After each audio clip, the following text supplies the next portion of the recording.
Muito bom dia a todos.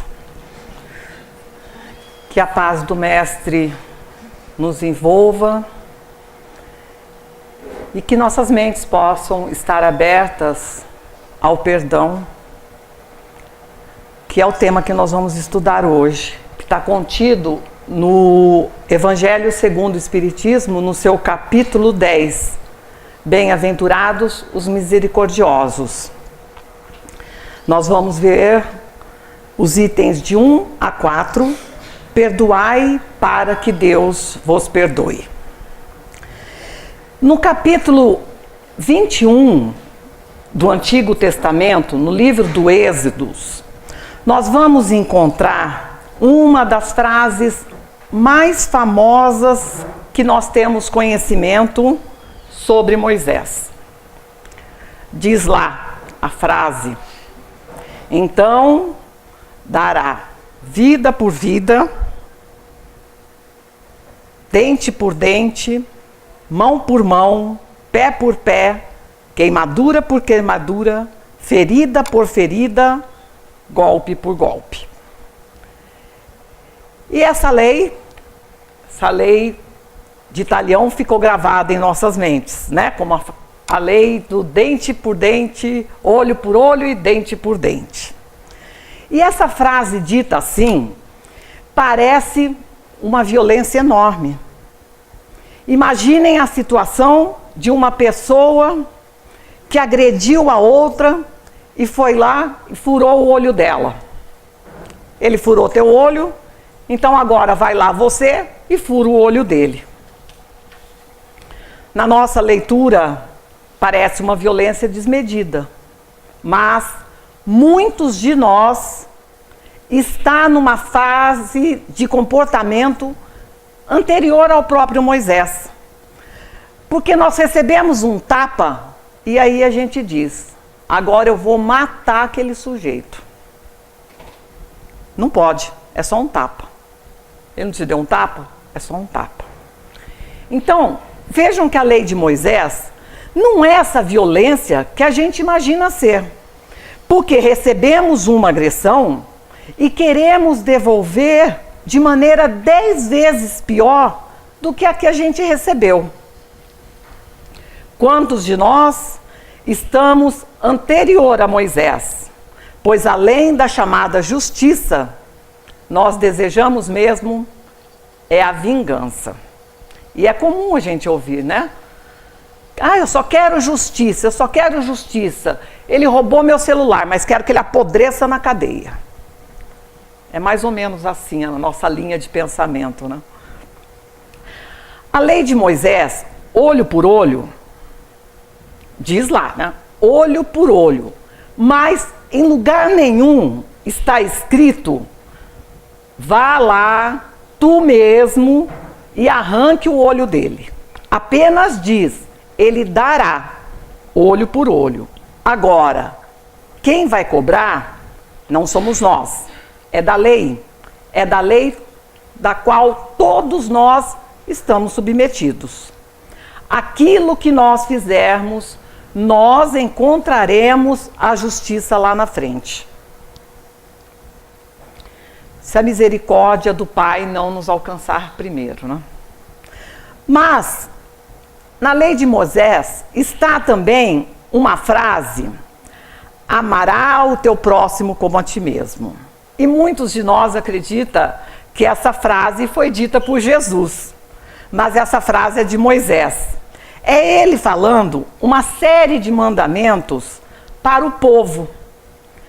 E ele falava que não devia cobrar juros da pessoa que mora com você, que não deveria colocar tropeço na frente do cego, ficar mangando do que fosse surdo. Uma série de mandamentos. E daí ele diz lá, não odiarás os companheiros do teu arraial, mas amarás o teu próximo como a ti mesmo.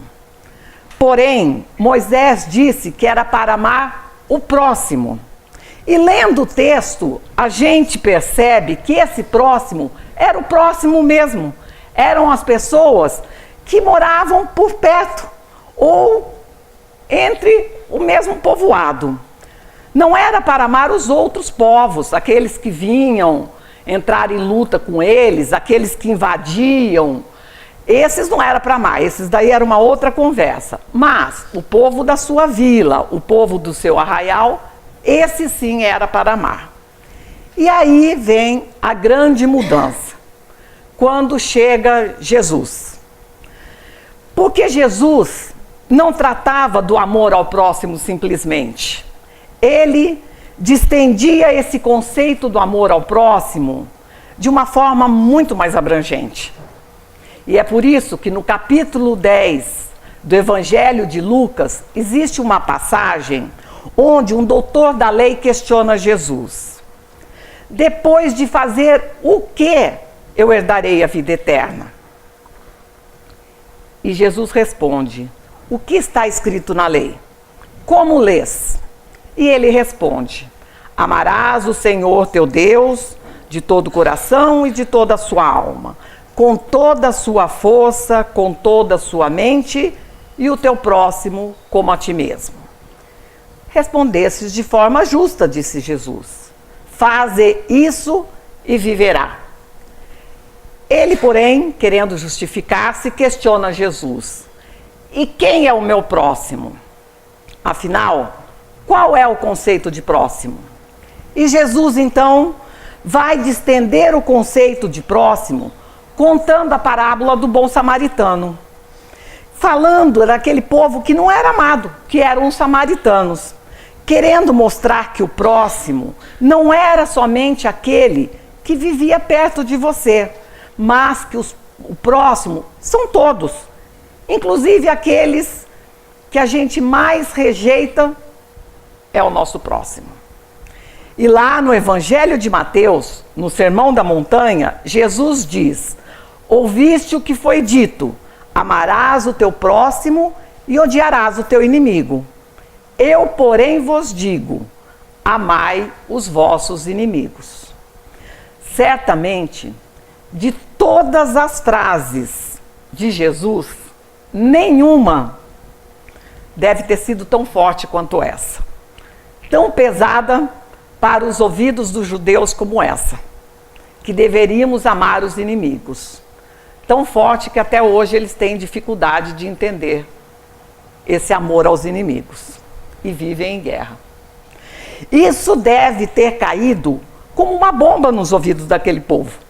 Porque nunca ninguém tinha se levantado para dizer que eles deviam amar o povo que vinham guerrear com eles, aquele povo que os invadia, que os incomodava. E Jesus vem e inverte a ordem milenar do povo, dizendo, não, esqueçam isso de amar só o próximo. Você vai amar é o inimigo. E isso era tão forte e tão difícil para eles aceitarem, que de acordo com o texto bíblico, Jesus faz um detalhamento para o entendimento da aplicação desse seu mandamento. Como a gente vai amar alguém que nos faz tão mal? Como? Então Jesus, para ser didático nessa questão, colocou assim no texto. Podem conferir isso, tá? Está lá no Evangelho de Mateus, no Sermão da Montanha. Ele diz lá, amai os vossos inimigos. E em seguida ele dá 3 estratégias.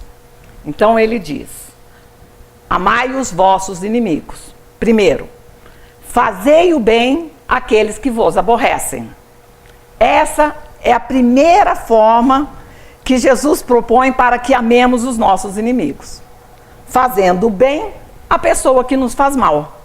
A pessoa te perturba, te incomoda, e ao invés de você devolver desamor, você devolve amor. Assim, você desarma a pessoa. Porque se você devolve o mal com o mal, alimentamos um círculo negativo, que a gente vai se destruindo, a gente vai se envenenando. Imagina marido e mulher, onde um faz e o outro devolve. Ah, você me fere? Também te firo. Você sabe machucar? Também sei. Então, os dois que se casaram supostamente para serem felizes, em pouco tempo estarão se odiando. Então, o que propõe Jesus? Faz o bem para quem te faz o mal. Bom, mas nem sempre é possível, porque tem vezes que não dá. Tem vezes que o nosso coração não abre, nós temos dificuldade. Muitas vezes não conseguimos nem encostar na outra pessoa. Às vezes a gente mora com alguém que a gente tem dificuldade de toque, não consegue abraçar, não consegue sequer ficar perto.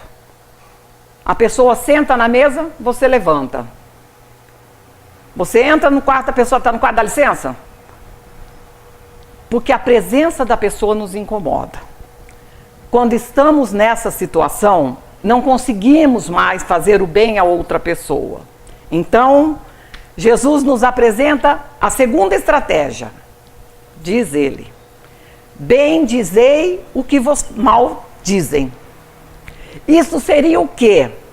Seria falar bem de quem fala mal de você. Então a pessoa fala mal, você fala bem. Ela fala mal e você fala bem. Às vezes, a gente chega no trabalho e daí o colega diz, né? Olha, fulano estava aqui te detonando. E a gente, né, diz, quem é ele? Não vale nada para falar de mim. Então, o que acontece? A gente realimenta a maldade. Porque aquele que vem falar do outro para você, fala de você para o outro. E isso forma um círculo vicioso negativo que a nossa vida vira um inferno. Quantas vezes você tem um filho problemático e a gente só tem palavras de acusação para ele, né? Chama lá o traste para comer. Come, infeliz. Né? O dia mais feliz da minha vida vai ser o dia que você for embora dessa casa. Você é uma cruz que eu carrego. São palavras pesadas. Com isso, a gente vai falando mal, vai criticando, vai envenenando e vai também se envenenando. Agora, cá para nós, tem gente que até para falar bem é difícil, né? A gente até que tenta, procura uma virtude, mas não encontra. Aí, né, a gente olha e fala, fulano até que tem uma orelha bonitinha, né? Porque não tem o que falar, né? Vai falar o quê? Porque também não adianta a gente ser falso, porque a gente falar, fulano é uma bênção na minha vida, mas aquela bênção, sabe como que é, né? Aquela bênção, é uma bênção, né? Então não adianta, porque fica sarcástico da nossa parte. Não adianta só mudar a palavra se o sentimento nosso é outro. Então, quando a gente está nessa fase que a gente não consegue nem falar bem, nesse caso, Jesus nos apresenta a terceira estratégia. Orai por aqueles que vos perseguem e vos caluniam. Porque se não dá para a gente fazer bem, porque a pessoa é muito difícil, vamos pelo menos falar bem. Mas se também não der nem para falar bem, então vamos pelo menos orar por ele. Isso aqui visto escrito, orai, parece tão lindo e tão fácil. Vai fazer para ver como é difícil. Orar por aqueles que a gente não simpatiza e que a gente sabe que não gosta da gente, é difícil, porque o nosso coração não abre. Então, fica uma oração meio truncada, né? Oh, meu Senhor, abençoa aquele imprestável que só sabe prejudicar a minha vida. É difícil, é uma oração meio perturbada. Difícil ou não, a gente tem que fazer. Dessa não tem como escapar. Porque você não precisa falar com a pessoa, você não precisa encontrar a pessoa, não precisa procurar virtudes na pessoa. É uma coisa mais íntima. É o chão de fábrica daquilo que a gente pode fazer em favor das outras pessoas. e de nós mesmos. É interessante observarmos que fazer o bem são atos, bem dizer são palavras e orai são pensamentos. E vocês lembram lá da Igreja Católica, quando a gente ouvia muito falar em atos, palavras e pensamentos? Então, aqui a gente encontra essa busca do outro através dos nossos atos, das nossas palavras e dos nossos pensamentos. E a doutrina espírita vem nos esclarecer que, como nós não temos apenas uma única existência, ou seja, nós passamos por várias reencarnações, nosso renascimento tem um objetivo muito grande, que é o nosso crescimento interior. Seja aprendendo coisas novas, seja ensinando o que já sabemos, nós também reencarnamos para resolver as pendências que a gente tem. Todas as nossas pendências morais nos remetem a experiências para que possamos resolver esses problemas. As experiências existem justamente para nos lapidar. E é por isso que elas nos dói tanto. A mesma prova que vivemos, talvez para outra pessoa, não doa nada, né? Eu digo, ai, meu marido é tão difícil, ele trabalha o dia inteiro, não dá a mínima atenção para mim. Aí a amiga diz, ah, isso daí não é nada, difícil é o meu, que bebe que nem um louco, vive bêbado. Então, quer dizer, aí eu digo para ela, ah, mas se ele só bebesse não era nada, de vez em quando ele lá tomava uma. Então, quer dizer, para cada um tem um sentido a dor, para cada um sente de uma forma essa experiência. E cada um de nós reage aos fatos do cotidiano de acordo com aquilo que está dentro de nós. Porque, por exemplo, para uma pessoa orgulhosa, é revoltante viver na simplicidade. Enquanto que para uma pessoa humilde, é a coisa mais natural, né? Agora, guardar mágoa, não perdoar, são sentimentos que podem nos causar consequências muito desagradáveis. São 3 consequências. A primeira consequência é física, porque quem guarda mágoa, rancor, quem odeia, adoece. Porque o ódio promove em nós uma descarga de adrenalina. Então, quando a gente fica lá, se embalando naquela rede, pensando naquela pessoa, o coração acelera, a boca fica seca, o nariz fica dessa largura. Isso é como um veneno na nossa corrente sanguínea. Essa descarga de adrenalina que faz tudo isso acontecer no nosso organismo é uma descarga de adrenalina. É um veneno que a gente vai tomando aos poucos, vai nos matando aos poucos. Vamos tomando essa dose de veneno todas as vezes que a lembrança da pessoa vem em nossa mente. E quando chegamos aos 40, 50 anos, estamos com problemas no fígado, no estômago, no coração, cheios de tumor, com câncer, por conta do que a gente mesmo se envenenou, nutrindo ódio, guardando mágoa. Resultado, uma série de consequências físicas. A segunda consequência que a gente tem é a psicológica. A pessoa cheia de ódio, cheia de mágoa, fica amarga por dentro. Não tem quem consiga conviver. A pessoa só sabe falar mal de tudo e de todos. E a pessoa monopoliza os outros para contar as suas dores, né? E repete aquilo 1000 vezes. Já te contei como fulano me largou? Você viu que ele já está com outra? Ah, mas eu não te falei ainda o que ele fez? E fica aquela coisa, né? E o sujeito não sai da cabeça. E logicamente que isso afeta o nosso psicológico. nos deixando numa faixa vibratória negativa muito ruim. O terceiro é o aspecto espiritual, porque nós também temos um futuro espiritual. E o que vai acontecer com o meu futuro espiritual? Vejamos que quando eu guardo mágoa, eu não perdoo, eu me prejudico fisicamente, psicologicamente e espiritualmente. Eu me prejudico todinha. Quanto mais você guarda mágoa, pior você fica. Então, quando olhamos pela ótica espírita, perdoar é a coisa mais importante que a gente tem para fazer.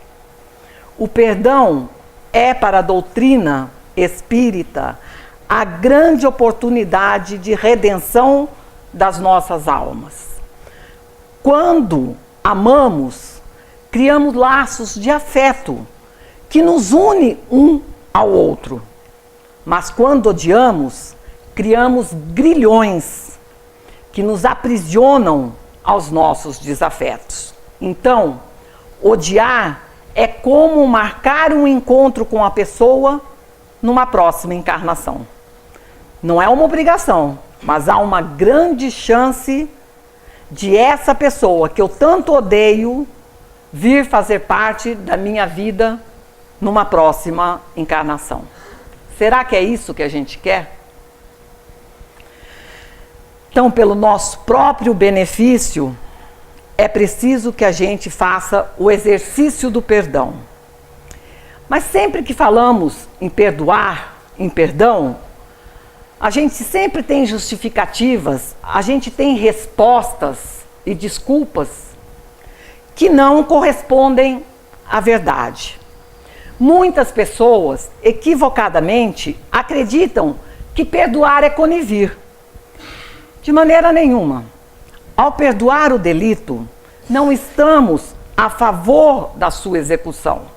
E sim, nós abrimos porta para a reparação do delituoso. Não é estar de acordo com o erro alheio, mas desculpar o crime do outro, que não deve merecer correção da nossa parte.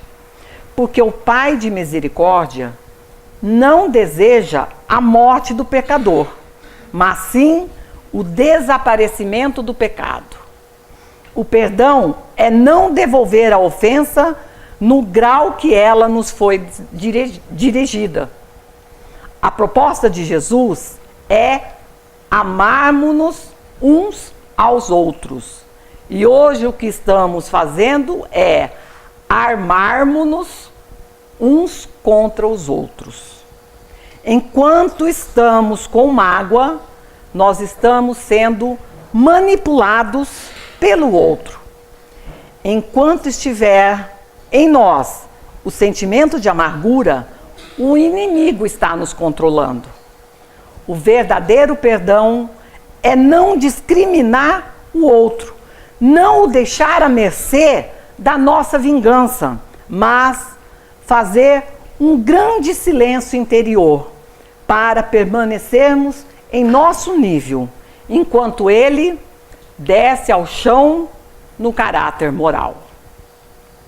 Perdoar é não retalhar, desejando no íntimo que o outro indivíduo pague o alto preço pela falta cometida. Perdoar é manter-se em paz, não permitindo que a acusação e o mal perturbe a nossa paz. O perdão está vinculado à lei de amor, considerando que a vítima é abençoada por Deus. E à luz do Espiritismo, nós temos uma solução fantástica. Porque diz o Espiritismo que ninguém sofre sem uma causa anterior. Vou repetir. Ninguém sofre sem uma causa anterior. Há, portanto, motivo justo pelo qual nós passamos pelo sofrimento. Naturalmente, que as leis cósmicas não necessitam de alguém que erga a clava da justiça e cobre os nossos débitos. Porque existem os fenômenos sísmicos arrasadores, né? Os vulcões, os terremotos que vêm e acabam com a vida de milhares de pessoas, né?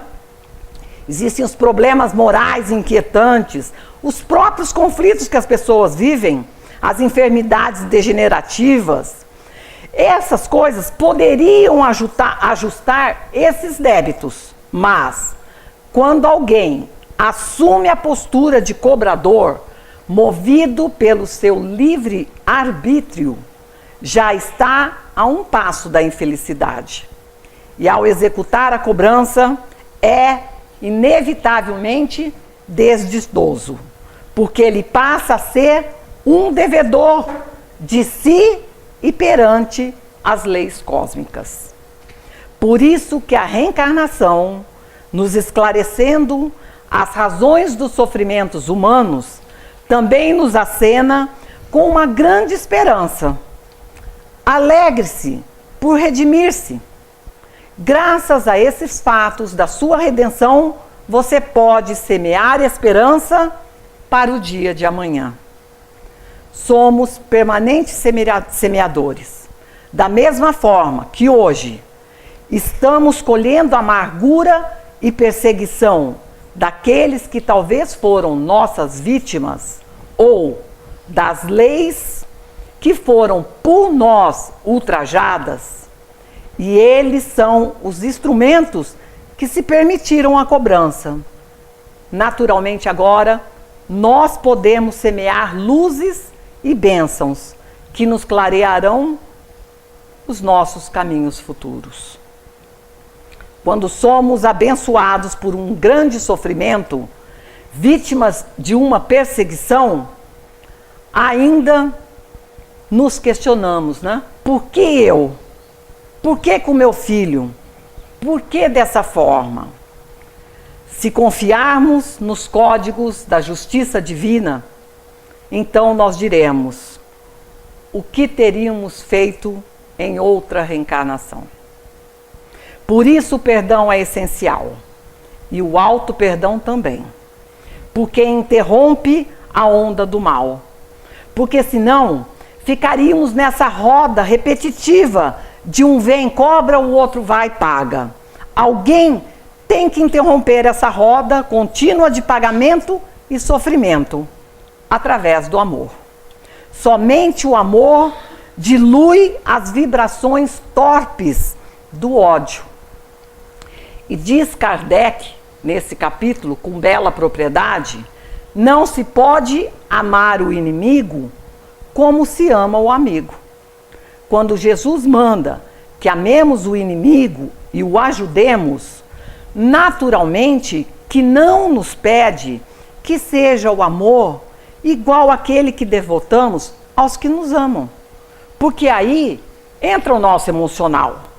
Mas na questão do amor, é necessário que nós coloquemo-lo como sendo uma atitude interior de respeito ao outro, que tem o direito de ser infeliz porque assim o elegeu, mas que nós não nos permitamos estar na mesma faixa, descendo ao seu nível, através de uma atitude compatível, quando, do contrário, nos igualaremos a ele. Então, a proposta da doutrina espírita não é que a gente aprenda a importância do perdão simplesmente para o nosso conhecimento, mas que a gente se resolva intimamente, com o objetivo de que possamos construir um futuro mais feliz para nós e para todos que nos cercam. Se nós não cuidarmos de nós, não amarmos nosso semelhante, não perdoarmos nossos inimigos, retirarmos a mágoa, não nos perdoarmos e não nos resolvermos, não conseguiremos alcançar a plenitude espiritual. E essa tarefa ninguém pode fazer por nós. Por mais que nos amem Ninguém pode tirar de nós a mágoa, o ódio, o desamor, porque o processo de salvação é individual. O objetivo da doutrina espírita não é que a gente salve ninguém. O objetivo do espiritismo é que nós nos salvemos através da busca do amor a nós mesmos, ao amor ao próximo e o amor a Deus. E é justamente através do perdão, esse trabalho do processo de autoiluminação, do processo de iluminação interior que o Espiritismo nos convida a fazer. Essa talvez seja a mais importante tarefa que viemos desempenhar em toda a nossa encarnação. Receber perdão dos outros e conceder perdão a quem nos pede. E para resumir toda a questão do perdão, eu gosto sempre de contar uma história, porque, como eu digo, às vezes a lição não fica, mas a história a gente grava bem.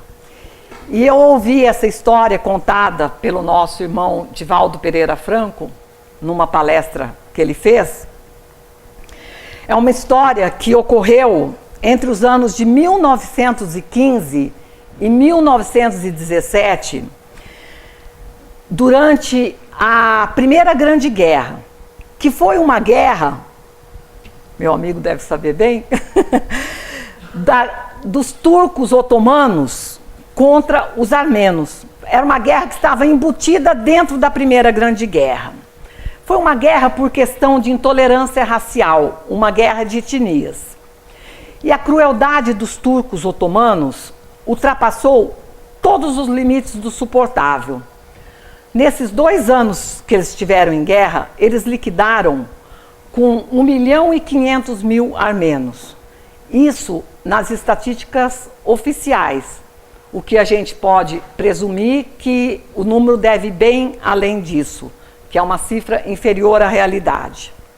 Mas vamos nos deter no momento dessa calamidade, quando um dos chefes de grupo adentra numa aldeia na Armênia, invade uma casa e encontra na sala uma família reunida. O pai, a mãe e 2 jovens, uma de 15 anos e uma de 13 anos.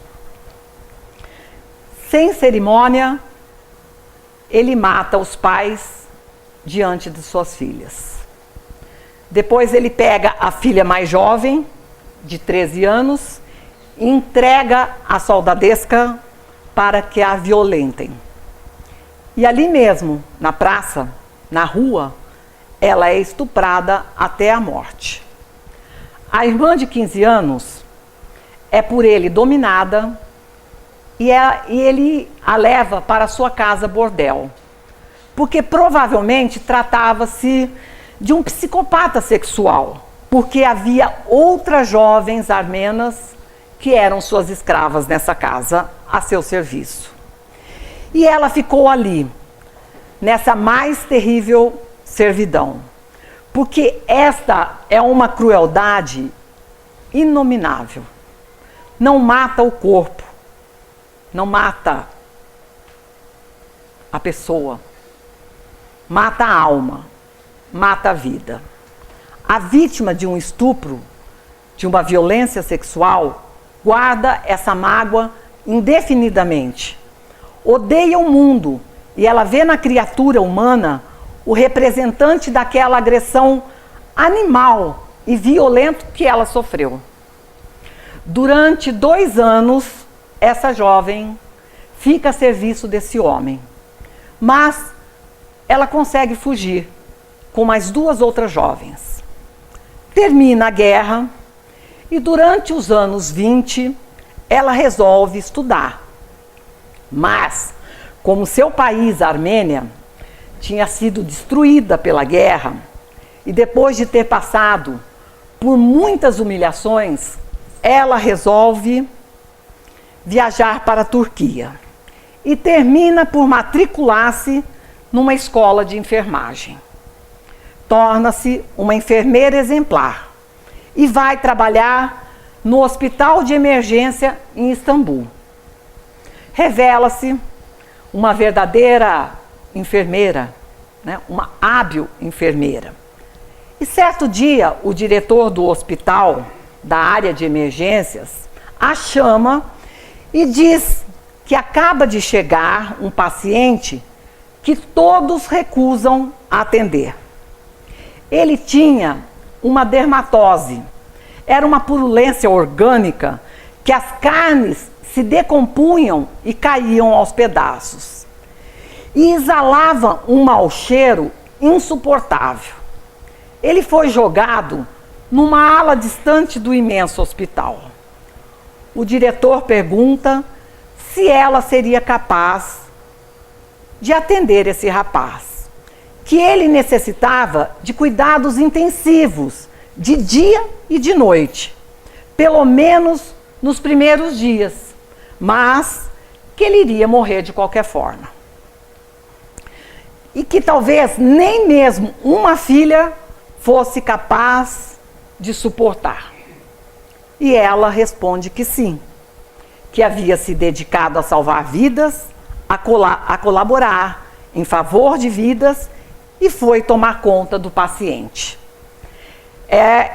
O paciente estava em decomposição cadavérica, apesar que ainda estivesse respirando. E ela cuidou dele com uma abnegação ímpar. Não mediu esforços. 6 meses depois, ele estava recuperado e teve alta. Quando então, ele foi agradecer ao diretor do hospital. E o diretor, que era um homem nobre, disse-lhe: você deve a sua vida àquela enfermeira. Foi ela, como você sabe, que o assistiu nos momentos mais difíceis. E até hoje, silenciosa, discreta, nunca disse uma palavra. E ele foi agradecer-lhe. Aproximou-se, saudou-a e disse: qual é o seu nome? E ela respondeu.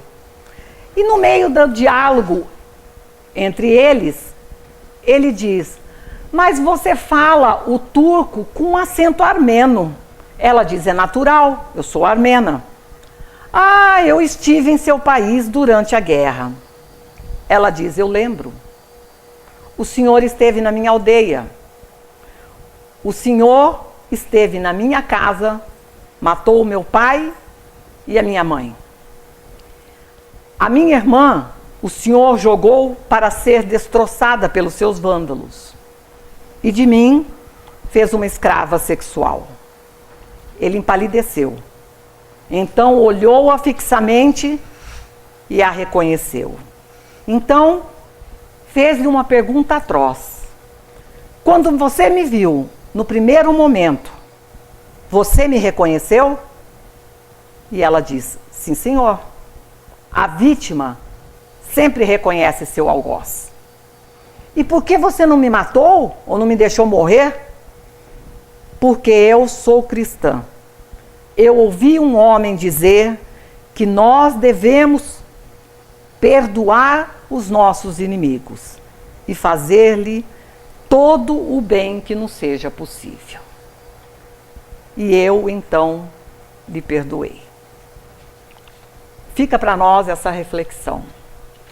E você? Perdoaria?